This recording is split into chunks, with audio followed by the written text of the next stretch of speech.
Boxing King Media in association with boxer Kalle, Sauerland, another big event announced, probably the biggest, would you say?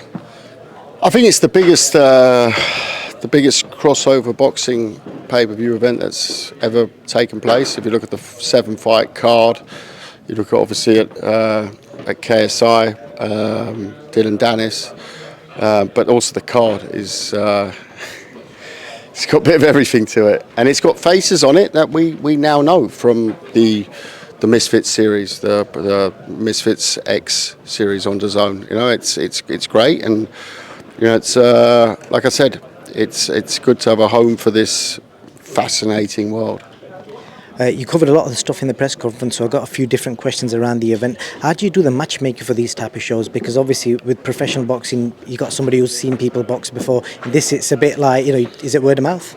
Look, ultimately that's done mainly by Mams. Mams Taylor, one of the three partners, and look, he's fantastic at getting his, you know, like a traditional matchmaker. So when I started in boxing, there wasn't a box rec and things like this where you could see records so easily.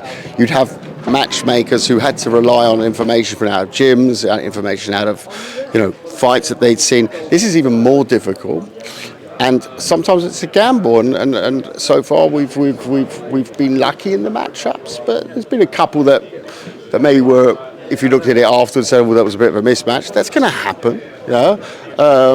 But at the same time, it's a learning by doing, and you know, we just got to make sure that, of course, it's always, you know, safety's paramount. It is boxing, pro rules.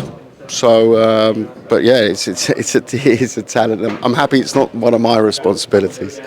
And with regards to KSI, I mentioned there's a potential of Dennis. If he does pull out, which names have you got as a potential backup? I know Joe Foney is on the card as well. Yeah, I mean, Joe's obviously a very interesting one. I'm not going to come out with the statement today. What I would say is that there is a contracted backup, and you know, that's got nothing to do with today.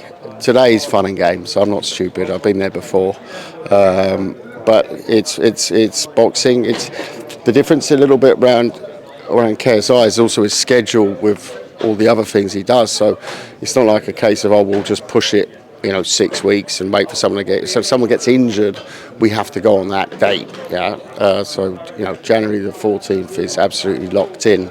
But having between the press conference and this interview, just spoken to the team Dennis, they'll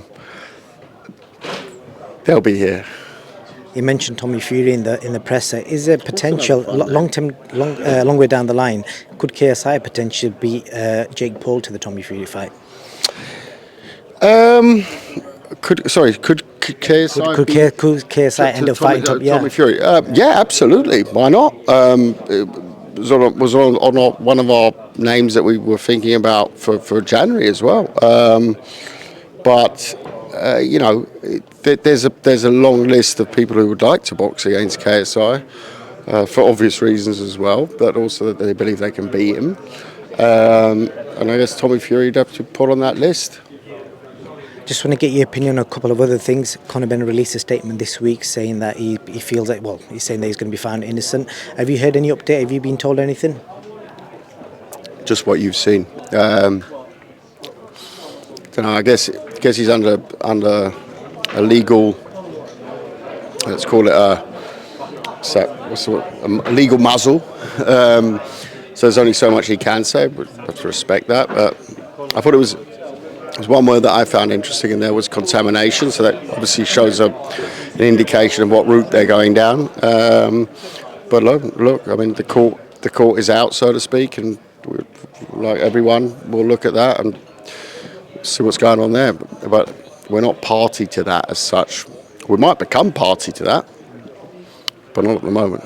There's one comment Ade Oladipo made.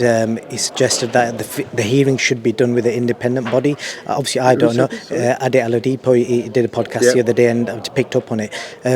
Is it the WBC that have done the whole case, or is it like an independent body? Do you know? Yeah, I mean, I would give credit to the BC for their proactivity in terms of, you know, testing and things like that. I don't think this is not something about the WBC in my eyes. Generally, in our sport of boxing, such cases need to be heard much quicker. We all know that both fighters, both promoters knew about the results. What was it, 14 something days out? Yeah. Why wasn't there a hearing? Why weren't we all called in? As the other side being the offending party, our side being the let's say the aggrieved party. But why weren't we called in? Why weren't we afforded that? I don't know. That's something that still baffles me today. So yeah, I can understand people's ideas on how it should be done. For me, it should just be done quicker. These things take too long, and that for me is something that we have to look at. Last question. Piers Morgan had a transgender female on his show the other week, and the suggestion from this transgender female was that females who recognise themselves as males should be able to fight men. Could you ever see anything like that happening on a Misfit series? Females fight men? No, I wouldn't like to see females fight men. No, it doesn't matter how they see themselves. I look at it as boxing's not a game like that. Happy for them to try it at football or swimming or dancing or whatever else, but boxing, you can't have a woman fight a man. Kalle, as always, thank you so much. Thank you.